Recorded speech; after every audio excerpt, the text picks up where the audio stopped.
Getting your Wisconsin driver's license is a step-by-step journey, starting as early as age 15. First, you'll need to enroll in a state-approved driver's ed course, which means completing 30 hours of classroom or online instruction.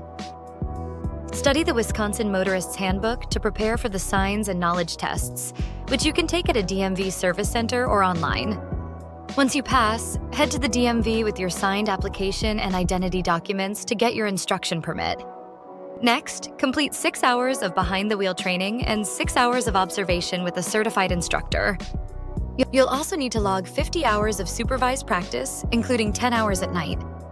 6 months of practice plus turning 16 equals road test time. Pass your test and trade your permit for a Wisconsin probationary license.